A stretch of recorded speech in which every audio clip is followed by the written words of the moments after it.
आसमान नीला क्यों होता है, और जब पूरा दिन सूर्य सफेद होता है तो फिर सूर्योदय और सूर्यास्त के समय लाल क्यों हो जाता है। और क्या आप यकीन करेंगे यदि मैं कहूँ ऑक्सीजन को पेड़ बनाता ही नहीं। आज आप प्राकृतिक से जुड़े कुछ ऐसे फैक्ट्स जानने वाले हो जिसे आज से पहले आपने कभी भी नहीं सुना होगा। So let's start. Fact number 1, physics की माने तो एक गोरा रंग का दिखने वाला व्यक्ति गोरा नहीं होता और काले रंग का दिखने वाला व्यक्ति काला नहीं होता, बल्कि हमारा आंखों का एक बहुत बड़ा इल्यूजन यानी कि भ्रम होता है। हमें दुनिया की किसी भी वस्तु प्रकाश की वजह से दिखाई देता है और किसी भी वस्तु का वास्तविक रंग हमें केवल सफेद प्रकाश में ही दिखाई पड़ता है। जब सफेद प्रकाश किसी वस्तु पर पड़ता है तो वस्तु अपने गुण के अनुसार सभी रंगों को सोख लेती है और जो रंग उसे पसंद नहीं आता उसे बाहर फेंक देती है। उदाहरण के लिए यदि हम एक लाल टमाटर ले और उस पे सफेद प्रकाश को डाले तो वो सफेद प्रकाश से सभी रंगों को चुरा लेगी सिवा लाल रंग, क्योंकि टमाटर केवल लाल रंग को ही बाहर फेंक रहा है, इसलिए वो हमें लाल दिखेगा, जबकि वो लाल रंग के अलावा बाकी सभी रंगों का है। यदि हम इसी टमाटर को किसी ऐसे प्रकाश में ले जाए जहाँ लाल रंग मौजूद ही ना हो तो ये कुछ भी बाहर नहीं फेंकेगा और हमें काला दिखाई देगा, क्योंकि टमाटर अपने अंदर सभी रंगों को शोषित कर लिया है। फैक्ट नंबर 2,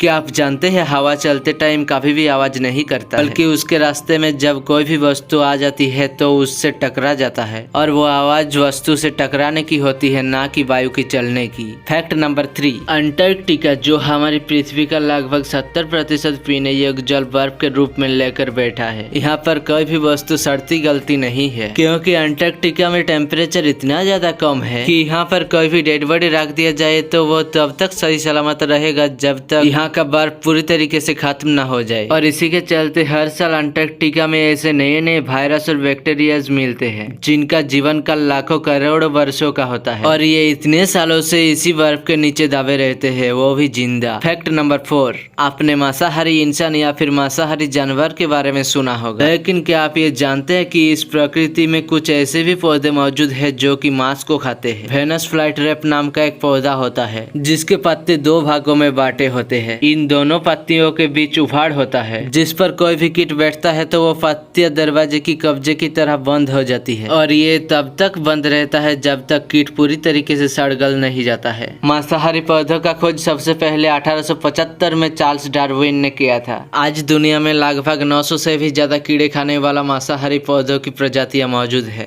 फैक्ट नंबर 5, आपको जानकर ये हैरानी होगी कि ऑक्सीजन को कोई भी पेड़ बनाता नहीं है। हाँ, मुझे पता है कि ऑक्सीजन पेड़ से ही मिलता है, लेकिन उसे कोई भी पेड़ बनाता नहीं है। असल में जो पेड़ होते हैं उसे अपने भोजन को बनाने के लिए मुख्य रूप से 4 चीजों की आवश्यकता होती है: जल, कार्बन डाइऑक्साइड, सूर्य की प्रकाश तथा क्लोरोफिल। अगर इसमें से कोई भी एक चीज ना रहे तो पौधों के लिए भोजन बना पाना लगभग इम्पॉसिबल है। पेड़ मिट्टी से जल तथा वायुमंडल से कार्बन डाइऑक्साइड लेकर उसे सूर्य की प्रकाश की उपस्थिति में क्लोरोफिल की सहायता से अपने भोजन बनाता है, जिसे प्रकाश मिन्सिलेशन प्रक्रिया कहा जाता है। इस प्रक्रिया में ऑक्सीजन के कुछ वेस्ट यानी कचरे के रूप में पेड़ से बाहर निकलकर वायुमंडल में रिलीज हो जाते हैं। मतलब हम इंसान और पृथ्वी पर मौजूद सभी जीव जिन्हें ऑक्सीजन की आवश्यकता पड़ता है वो पेड़ के वेस्टेज की वजह से जिंदा है, लेकिन जिस हिसाब से हम इंसान इस धरती पर कचरे को फैला रहे हैं उसके वजह से शायद आने वाले समय में पेड़ जिंदा नहीं रहेंगे। फैक्ट नंबर 6, क्या आपने कभी सोचा है कि आसमान नीला क्यों होता है? सूर्योदय सूर्यास्त के समय वो लाल क्यों हो जाता है जबकि पूरा दिन वो सफेद रहता है? इसका पीछे का रीजन है लाइट के अलग अलग कलर के अलग अलग वेवलेंथ्स। जो विजिबल लाइट का स्पेक्टर होता है जिसकी वजह से हम चीजों को देख पाते हैं, उसमें ब्लू कलर के वेवलेंथ सबसे कम और रेड कलर के वेवलेंथ सबसे ज्यादा होता है। जब सनलाइट वायुमंडल में प्रवेश करता है तो वायुमंडल में मौजूद नाइट्रोजन और ऑक्सीजन के मॉलिक्यूल ब्लू कलर के वेवलेंथ को सबसे ज्यादा डिफ्लेक्ट करते हैं। मतलब नाइट्रोजन और ऑक्सीजन ब्लू कलर के वेवलेंथ को धरती की ओर सबसे ज्यादा झुका देते हैं। इसी वजह से हमें आसमान नीला दिखाई देते हैं, जबकि अंतरिक्ष से आसमान काला दिखाई पड़ता है, क्योंकि वहाँ पर कोई भी वायुमंडल उपस्थित नहीं है। सूर्योदय सूर्यास्त के समय सूर्य पृथ्वी से काफी दूर होता है, इसी के चलते लाइट को अधिक दूरी तय करना पड़ता है। जब इतनी दूरी से लाइट वायुमंडल में प्रवेश करता है तो वायुमंडल में उपस्थित धूल कण और गैसों के मॉलिक्यूल द्वारा सारे रंगों का परिकीर्णन हो जाता है सिवाय लाल रंग के। इसलिए हमें सूर्योदय और सूर्यास्त के समय सूर्य लाल दिखाई पड़ता है, लेकिन दिन के समय सूर्य वायुमंडल के करीब होता है जिससे प्रकाश का परिकीर्णन बहुत कम होता है और हमें सूर्य सफेद दिखाई देता है। तो दोस्तों मिलते हैं अगले वीडियो में ऐसे ही मजेदार टॉपिक के साथ, तब तक के लिए टाटा बाय बाय, जय हिंद जय भारत।